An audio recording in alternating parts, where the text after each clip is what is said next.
오늘 하나님께서는 우리에게 주시는 이 말씀을 통해서 기도를 멈추지 말 것을 우리에게 말씀하고 계십니다. 기도를 멈추지 마라, 이 말은 우리를 살리기 위한 하나님의 절박한 외침인 것을 여러분 기억하시길 바랍니다. 하나님은 우리가 드리는 기도를 포기하지 않습니다. 그런데 우리는 너무 쉽게 기도를 포기할 때가 많지요. 처음에는 뜨겁게 기도합니다. 눈물로 기도하지요. 금식하며 매달립니다. 그런데 어느 순간 기도의 동력이 떨어질 때가 온다라는 거예요. 그리고 어느 날 아무도 모르게 기도가 멈춰져 버립니다. 겉으로는 신앙이 잘 유지가 되는 것처럼 그렇게 보입니다. 그러나 바로 그때가 가장 위험한 때인 것을 기억하시길 바랍니다. 예배는 그런 대로 드려요. 또 하나님께 헌금도 하죠. 또 교회 생활 그런 대로 잘 유지해 나갑니다. 그런데 가장 위험한 순간은 기도가 멈춰진 순간입니다. 여러분, 기도가 멈추는 순간 바로 신앙의 심장이 멈추는 순간인 것을 여러분 기억하시기를 바랍니다. 여러분, 오늘 이 밤 우리는 기도의 줄을 다시 붙잡아야 할 줄로 믿습니다. 신앙생활에서 가장 위대한 시작은 기도입니다.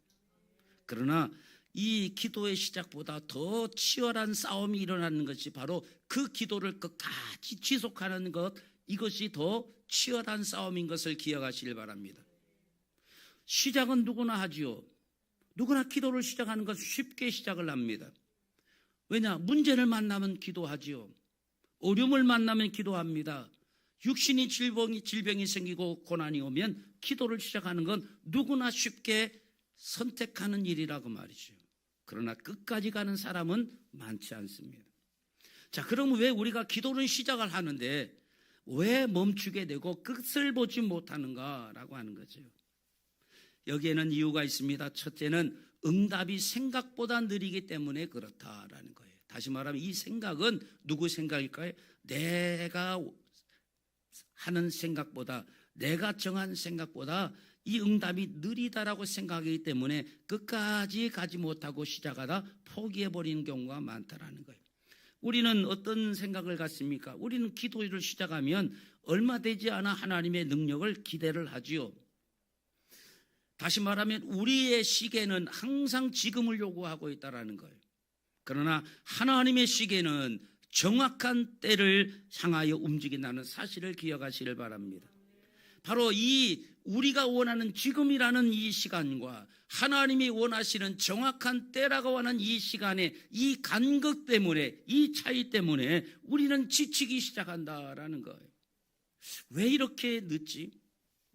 자, 이런 물음이 생기기 시작하면 결국 기도의 손을 놓아버리게 된다라는 겁니다. 여러분, 아브라함을 생각해 보십시오.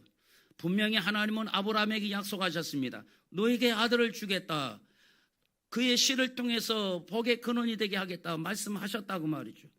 그런데 여러분, 하나님이 주신 그 약속을 이루기까지는 오랜 시간이 걸렸다라고 하는 거예요. 그 기다림 속에서 아브라함이 흔들리기도 했어요. 그래서 그 인간적인 방법으로 이 아들이라는 그 문제를 해결해 보려고 여러 가지 방법도 사용해 보기도 하지요. 그러나 결국 하나님은 당신의 계획대로, 당신의 때에 당신의 약속을 이루셨다는 사실을 기억하시길 바랍니다.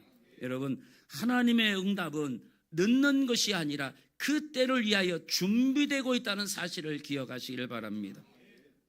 또 우리가 왜 기도를 시작했다 멈추게 될까요? 상황이 자꾸 나빠 보이는 것처럼 보이기 때문에 시작은 하는데 끝을 보지 못할 때가 있다라는 거예요. 우리가 생각하죠. 야, 기도하면 길이 열려야 되는데 오히려 기도를 시작했더니 더 막히는 것 같아. 건강을 위해서 기도했는데 병이 더 깊어지는 것 같고, 좋은 관계를 위해서 기도를 했는데 오히려 관계가 더 멀어지는 것 같아. 자, 그런 상황 속에서 우리는 혼란을 느끼게 된다고 말이에요. 아니, 내가 기도를 했는데 오히려 왜 상황이 더 악화되지? 자, 이 물음이 바로 낙심으로 이어진다라고 하는 겁니다. 출애굽기에 보면 이스라엘 백성들이 그 노예 생활 가운데 너무 괴로워서 하나님께 부르짖어 기도했어요. 하나님 살려달라고 하나님께 부르짖어 기도했더니 하나님께서 그 기도의 응답으로 모세를 보내주셨어요. 자, 이제 하나님이 세우신 지도자가 세워졌으니 이제는 금방 해방이 되고 금방 자유가 올 줄로 생각했지요. 그런데 상황이 어떻게 됩니까? 오히려 바로의 압박이 더 심각해집니다. 일은 더 힘들어집니다. 벽돌을 더 많이 만들라고 말합니다. 우리에게 자유를 달라고 하니까 이놈들이 지금 편해서 지금 헛된 소리 하는구나. 자, 벽돌을 만드는 양을 더 늘려버려요. 노동의 강도를 더 늘려버립니다. 아니, 하나님께 기도했더니 더 어려워져 버린 거예요. 오히려 하나님께 기도하기 전보다 벽돌을 굽는 양도도 많아지고 노동의 강도도 더 세져 버리고 말았던 거예요. 자, 그럼 그들의 기도가 실패한 겁니까? 여러분, 그게 바로 하나님의 구원이 시작되는 과정인 것을 기억하시길 바랍니다. 여러분, 우리가 기도를 하는데 세 번째로 왜 우리가 멈추게 될까요? 이건 기도에도 변하는 것이 없다라고 하는 그런 생각이 들기 시작하니까 기도를 시작하는데 끝까지 가지 못하고 포기하게 된다라는 거죠. 어느 순간 마음속에 의심이 들어옵니다. 정말 하나님이 내 기도 듣고 계실까? 내 기도가 진짜 하나님께 닿고 있기는 하는가라는 그런 마음이 생길 때가 있어요. 왜냐? 뭐가 아무런 조짐이 나타나지 않으니까 진짜 내가 기도를 제대로 하고 있는 게 맞은가라는 생각이 들지요. 자, 이런 의심이 들어오는 순간 우리의 기도의 무릎은 힘을 잃어버리게 되는 거예요. 그러나 여러분, 하나님은 우리의 기도를 한 번도 놓치지 않는다는 사실을 기억하시길 바랍니다. 시편 56편 8절은 말합니다. 나의 눈물을 주의 병에 담으소서라고 말합니다. 이 말은 이 다윗이 침상을 적시며 눈물을 흘리며 하나님께 기도했던 그 눈물을 주님의 병에 담아달라고 요구를 하는 거예요. 다시 말하면 우리의 기도는 사라지지 않습니다. 하나님의 병에 쌓이고 담긴다는 사실을 여러분 기억하시길 바랍니다. 여러분, 오늘 본문은 바로 이런 기도의 한계선에 놓여있는 오늘 우리들을 향한 하나님의 말씀인 것을 기억하시길 바랍니다. 여러분도 기도하다가 어느덧 한계에 봉착되어 있지 않습니까? 이제는 이 기도가 계속되어야 되는가, 그 한계점에 부닥친 오늘 우리에게 주시는 말씀인 것을 기억하시길 바랍니다. 기도를 포기하기 직전의 사람들, 낙심의 파도에 흔들리는 사람들 향한 오늘 하나님의 처방전이 오늘 말씀 속에 있다라는 거예요. 오늘 말씀을 통해서 여러분이 식어버린 이 기도의 심장을 다시 뛰게 하게 되시기를 예수 그리스도의 이름으로 간절히 축원을 드립니다. 자, 그렇다면 우리의 기도를 멈추게 하는 진짜 이유가 뭘까요? 아까 이 세 가지에 우리의 정말 기도를 멈추게 하는 요소일까요? 더 큰 중요한 문제가 있습니다. 누가복음 18장 1절입니다. 예수님께서 주신 말씀이 항상 기도하고 낙심하지 말아야 할 것을 비유로 말씀하여 그랬어요. 자, 예수님께서 말씀하십니다. 항상 기도하라는 거예요. 그리고 낙심하지 말라는 거예요. 여러분, 이 두 가지가 기도의 본질입니다. 항상 기도하는 것, 그리고 기도한 이후에는 낙심하지 않는 것, 이게 기도의 본질이에요. 이 기도의 본질을 가르쳐 주시기 위하여, 이것이 기도의 본질이기 때문에 이것을 너희가 꼭 붙들라고 예수님께서는 바로 그 불의한 재판장의 이야기를 하고 계시는 거라 그 말이죠. 여러분, 기도의 본질 뭐다? 첫째는 항상 기도하는 거예요. 두 번째는 기도한 이후에는 낙심하지 않는 거예요. 오늘 우리는 여기에서 아주 중요한 영적인 통찰을 얻어야 될 줄로 믿습니다. 기도를 멈추게 하는 것은 환경이 아닙니다. 문제가 아니라고 말이죠. 아까 오히려 기도했더니 문제가 더 많아지고, 기도했더니 오히려 더 어려움을 겪게 되고, 기도해도 도대체 변화되는 것이 없다라는 그 환경이 우리로 하여금 기도를 멈추게 하는 것이 아니라, 응답의 속도 때문에 빨리 이루어지지 않는 것 때문에 우리가 기도를 멈추는 것이 아니라, 우리의 기도를 멈추게 하는 진짜 이유는 뭐다? 낙심이라는 거예요. 낙심. 환경은 그대로 있어도 여러분, 낙심이 들어와 버리면 기도는 멈춰지게 됩니다.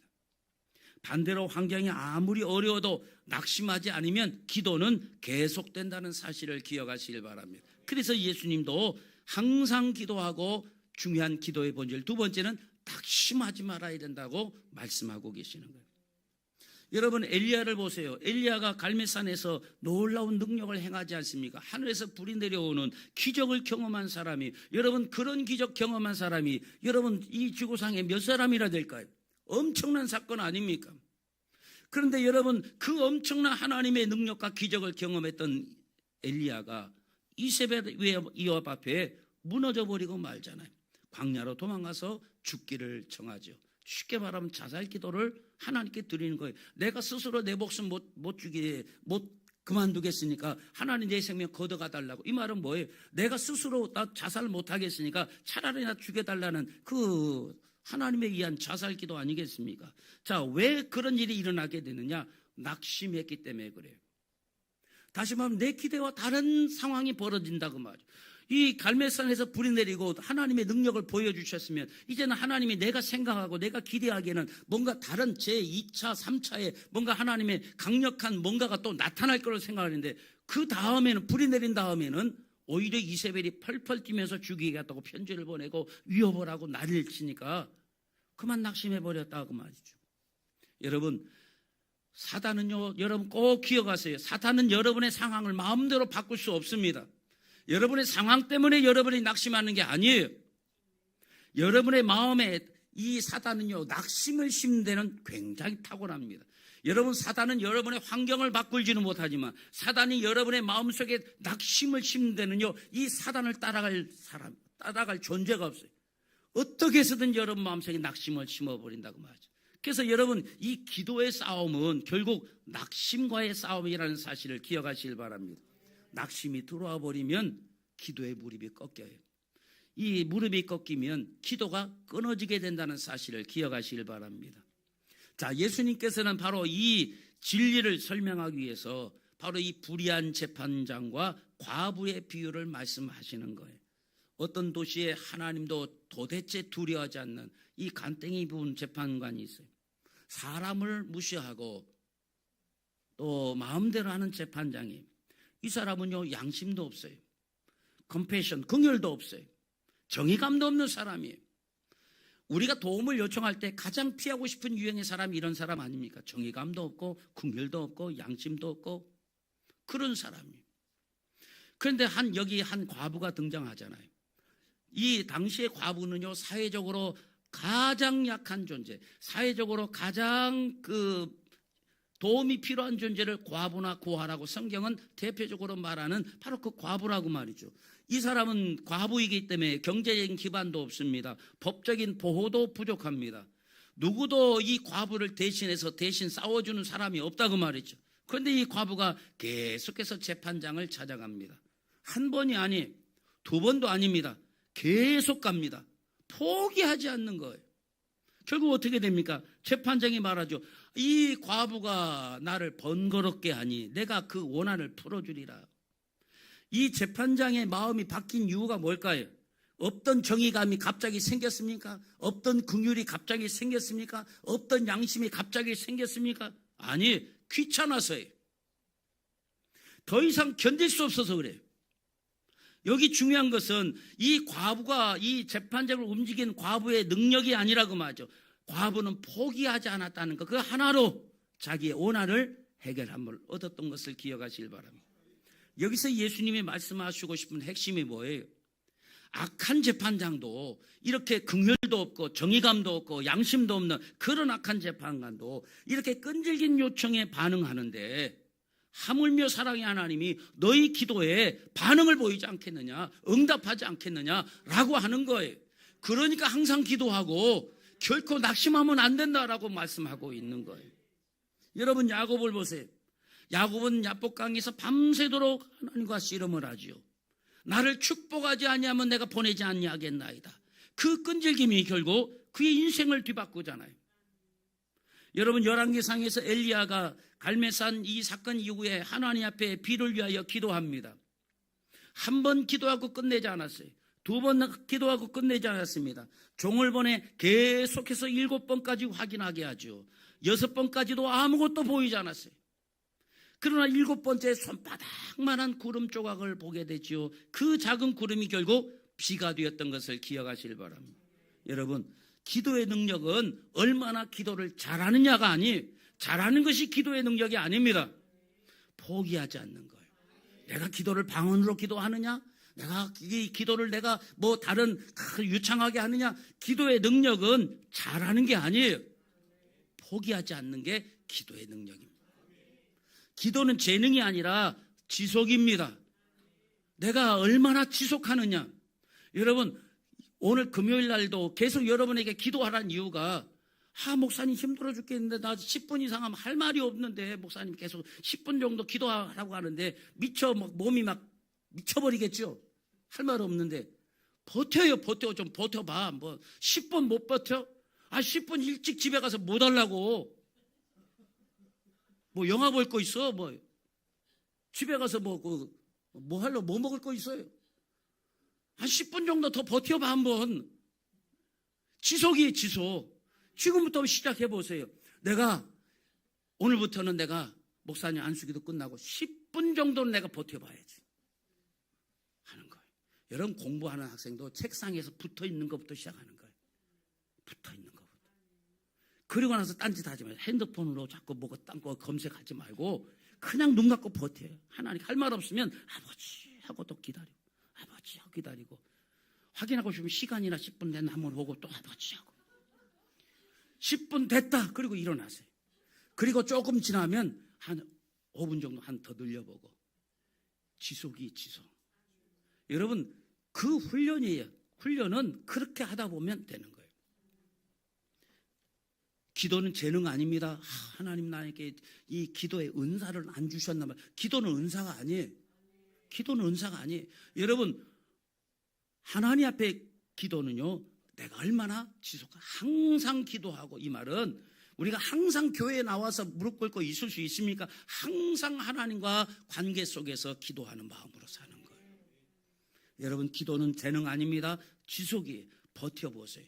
차량 운전하시는 분도 여러분 일찍 가서 빨리 가고 싶은 마음이 있겠는데 성도들 제 쪽에서 끌고 가지 말고 적어도 10분 이상 성도들이 다 나올 때까지 밖에서 힘들면 주무시면서 기다리시라고. 빨리 나오라고 하지 마시고. 기도 끝나고 이제 오늘은 시간 정해줄게. 10시 5분 이전에 나가지 마. 저 문 잠궈놓고 5분에 딱강 열어. 버텨봐. 지속. 이게 우스갯소리 같지만 시작해보는 거예요. 버텨보면 그 다음부터는 이제 할 말도 생기고. 여러분, 학생들도 이 책상에 앉아있는 버릇이 안 되면 모두 안 돼요.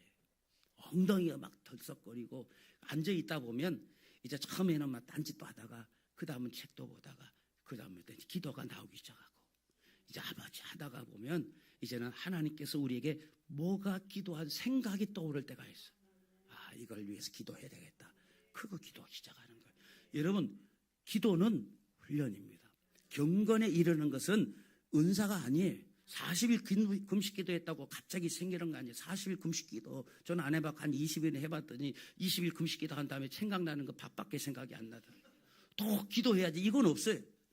여러분, 이 기도는요, 금식 기도한다고 딱 늘어나는 게 아니에요. 지속입니다. 버티는 거예요.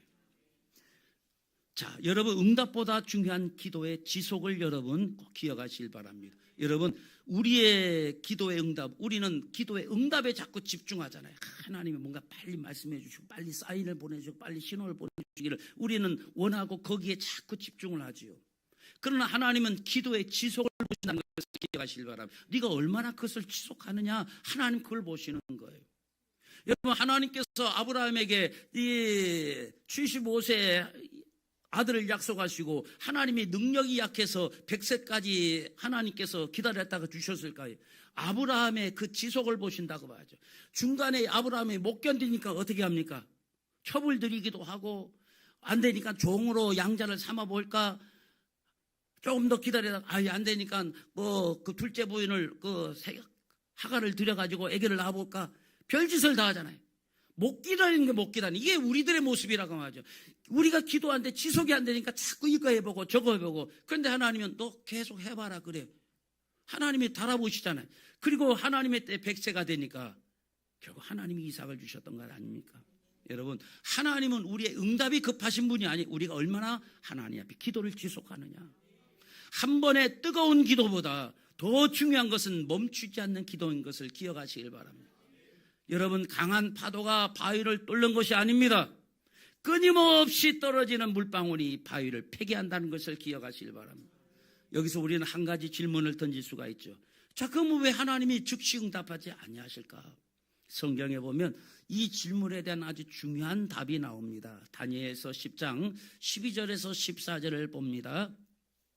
내 하나님 앞에 스스로 겸비하기로 결심하던 첫날부터 내 말이 응답받았으므로 내가 내 말로 말미암아 왔느니라. 그런데 바사 왕국의 군주가 21일 동안 나를 막았으므로 내가 거기 바사 왕국의 왕들과 함께 머물러 있다니 가장 높은 군주 중 하나인 미가엘이 와서 나를 도와주므로 이제 내가 마지막 날에 내 백성이 당할 일을 내게 깨닫게 하려 왔노라. 여기 보면 다니엘이 하나님께 마음을 정하고 하나님 앞에 기도를 시작한 그 첫날에 하나님은 이미 응답을 결정하셨어요. 어떤 응답을 주실지 하나님 다 결정하셨다고 말이죠. 그런데 그 응답이 다니엘에게 도달하기까지는 얼마가 시간이 걸려서 21일이 걸렸다고 말이에요.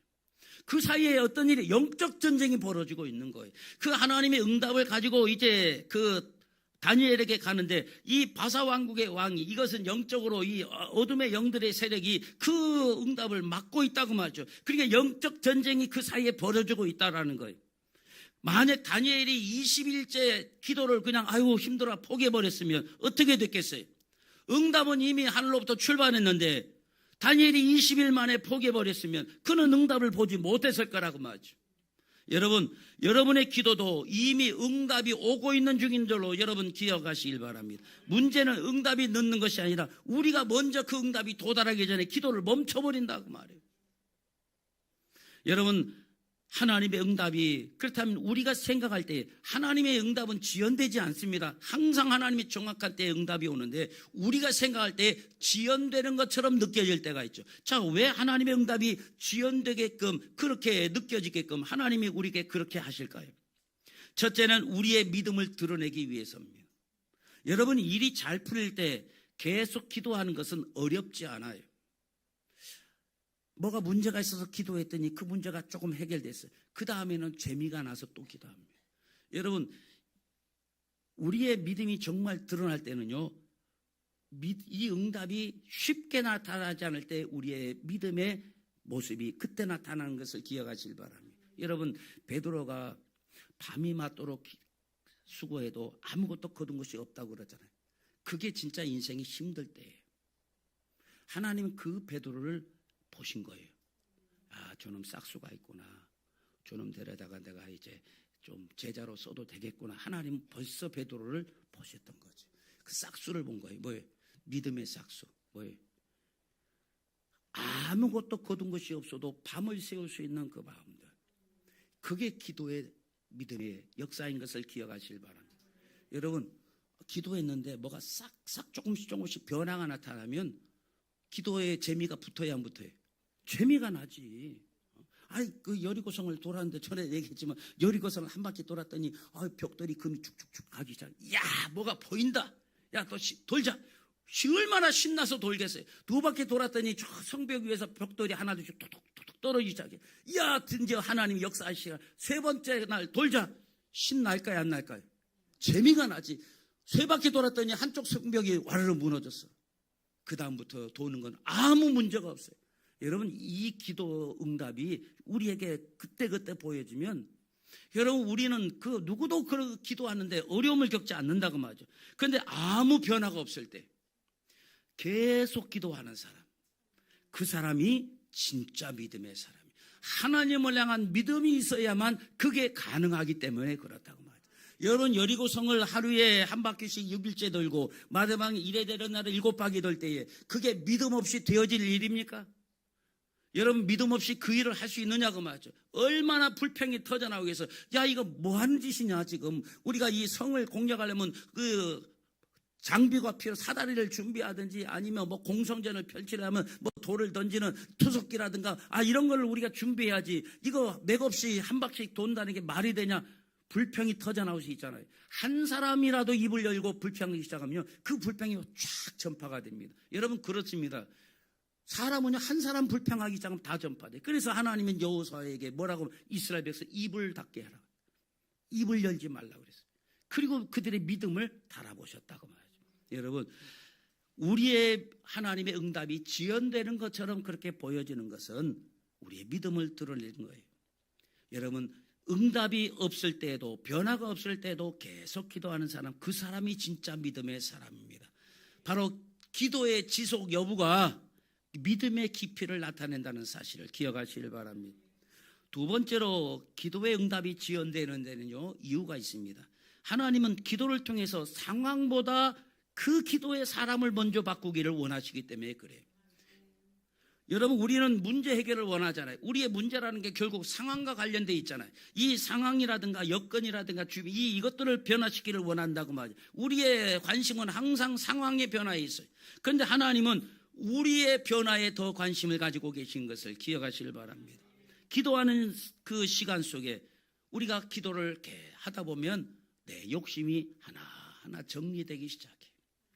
우리의 시선이 하나님께로 옮겨가기 시작하는 것을 우리는 보게 될 겁니다. 그래서 기도 응답 이전에 하나님이 우리를 변화시키고 있는 과정인 것을 기억하시길 바랍니다. 세 번째로 하나님의 응답이 지연되는 데는 어떤 이유가 있을까요? 하나님의 완벽한 때를 위해서라는 것을 기억하시길 바랍니다. 여러분, 하나님은 결코 늦지 않습니다. 그러나 우리의 기준에서 보면 하나님이 늦어 보인다고 말이죠. 그래서 우리는 조급해지지요. 그런데 하나님의 타이밍은 가장 정확하고, 여러분, 하나님의 이 지연은 절대 거절이 아닌 것을 기억하시길 바랍니다. 여러분, 기다림은 준비입니다. 여러분, 하나님은 결코 늦지 아니하신 분인 것을 기억하시길 바랍니다. 물론 우리의 기도가 당대에 응답되기도 하지만 응답되지 아니할 수도 있습니다. 그런데 여러분, 우리의 기도는 사라지지는 않는다라는 거예요. 기도는 영적인 저축인 것을 기억하시길 바랍니다. 분당 우리 교회 이찬수 목사님이라고 계십니다. 제가 참 좋아하시는 목사님인데, 이 이찬수 목사님의 아버지가 작은 개척교회 목회자였다라는 거죠. 그래서 이분이 이제 얘기하는 것을 제가 들은 적이 있어요. 형제들이 기억하는 아버지의 모습은 늘 기도하는 모습이었다라는 거예요. 등에 바닥을 대고 주무시는 모습을 거의 보지 못했다라는 거예요. 늘 엎드려 손으로 이마를 받치고 기도하다 잠드셨기 때문에 그 아침에 이마에 손자국이 항상 남아있는 그 아버지의 모습이 기억나더라는 거죠.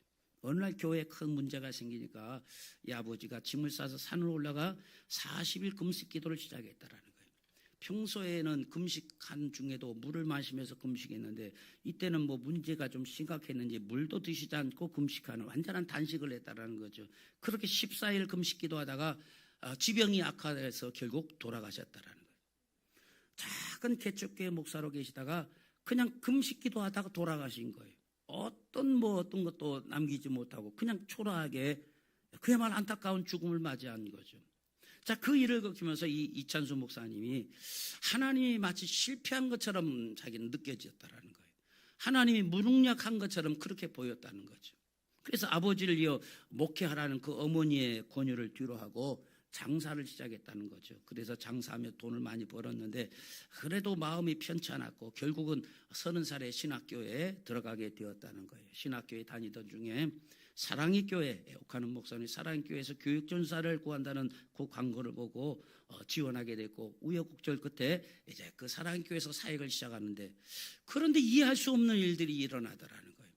그 강남의 그 깍쟁이 같은 그 학생들 쉽게 마음 열지 않는데 이상하게 아이들이 자신을 좋아하더라는 거예요.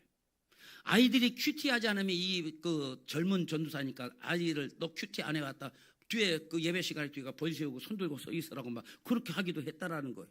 또 수련회 때는 엄격하게 막 지도해갖고 때로는 손바닥을 막 때리기도 하고 막 그래 했다라는 거예요.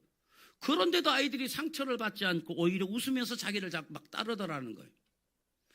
또 중고등부 교사를 위하여 그래서 자기 사역을 경험을 한 그 와이와이 부흥봉사라는 그 책을 냈는데 기대도 하지 않았던 그 책이 한 달 만에 기독교 출판계 베스트셀러가 돼버렸어요. 이상하게 하늘마다 하나님이 하시는 그 길이 막 열어지는 일이 경험하게 되었다라는 거죠. 사랑의 교회에서 약 10년간 이렇게 이찬수 목사 중고등부 사역을 하고 2002년도 분당에서 교회를 개척하려 하는데 주변 사람들이 이 개척은 힘들다 다 만류를 하더라는 거예요. 건물을 개혁하려고 하면 그 개혁하려면 주변에 있는 그 목사님이 찾아와서 여기 하지 말고 다른 데 가라고 쫓아내더라는. 결국 계약금도 포기하고 쫓겨나는 일도 있었다라고 그런 간증을 하더라고요. 그런데 어느 날 아무 연고가 없는 이 분당의 송림고등학교에서 그 연결이 되어가지고 그 800석 규모의 강당에 빌려서 거기서 30명이 처음 첫 개청 예배를 드렸다는 거예요. 이외에 놀라운 일이 벌어지죠. 1년 만에 성도들이 1600명이 몰려옵니다. 5년 만에 6000명의 성도들이 몰려옵니다. 그리고 지금의 이제 분당 우리 교회로 성장하게 되었다라고 하는 거죠. 그러면서 이제 이찬수 목사님이 그런 말을 하는 거예요. 자기는 특별한 외모도 없고 목소리라든가 뛰어난 조건이 있는 것도 아닌데 어떻게 이런 일이 가능했느냐. 목사님은 그런 말을 합니다. 아버지가 심어놓은 기도의 씨앗의 열매를 내가 따고 있다라고 얘기를 하더라고요. 그의 아버지는 작은 개척교회 목사로 성도들 몇 명 되지 않는 교회에서 그야말로 금식 기도하다가 죽어버렸으니 우리가 생각할 때는 하나님의 영광을 가리운 목사라고 얘기할 수도 있을 거예요. 그렇게 허무하게 끝나버린 목회였지만 그가 쌓은 기도의 열매를 그 자식이 따먹고 있더라고요. 저 역시도 보면 제 능력에 비해서 목회가 그렇게 어렵지 않게 흘러온 것 같아요. 남들은 진짜 맨바닥에, 저도 그 맨바닥에서 개척도 해보고 1년도 안 돼서 예배당이 꽉 찬 경험도 해보기도 하고, 참 지금도 보면 제가 여기 제가 목사지만 여러분 제 능력 이상으로 여러분 우리 교회가 은혜가 넘치는 교회가 되고 있잖아요. 그렇죠? 제가 생각할 때 여기 내가 능력이 별로 없는데 내가 그렇게 능력 있는 목사도 아닌데 왜 이렇게 목회가 하는데 잘 될까? 또 뭐 하는 일이 자꾸 풀리기 시작하는데, 저도 생각할 때 우리 어머니도 목회를 하셨어요. 옛날 권사님도 얼마나 기도만, 이분은 집에서 주무시는 경우가 별로 없어요. 거의 교회에서 주무시다가 기도하고 엎드려 주무시고, 또 목회자가 된 다음에도 기도하시고, 은퇴하신 다음에도 계속 기도하셨던, 그야말로 그런 분이, 그렇게 사셨던 분이. 저도 보니까 제가 이렇게 잘 뭐 하는 것이 내가 능력도 없는데 뭐 풀리기 시작하는 게, 이거 어머니의 기도 덕분 아닌가. 그 열매를 내가 따고 먹고 있다라는 생각을 하게 됩니다. 여러분, 오늘 우리도 그런 질문을 해야 될 것입니다. 나는 지금 누구의 기도의 열매를 따먹고 있는가? 그리고 내 자녀들이 장차 따먹게 될 기도의 열매를 내가 지금 잘 심고 있는가? 여러분 생각해 보아야 한다고 말이죠. 여러분의 기도는 결코 사라지지 않습니다. 응답이 보이지 않는다고 끝난 것이 아니라 그 말이에요. 하나님은 그것을 다 저장하시고 때로는 다음 세대까지 이어서 그것을 사용하시는 것을 기억하시길 바랍니다. 그러니까 여러분이 기도하는 시간은 버리는 시간이 아니라고 말이에요. 여러분 당대에 뭐가 나타나지 않아도 여러분의 자녀들이 그 기도의 열매를 반드시 따먹게 될 거예요. 여러분의 기도는 사라지지 않습니다. 저축되어 있어요. 쌓인다 그 말이에요. 자, 그럼 우리가 어떻게 기도해야 하겠는가라는 거죠.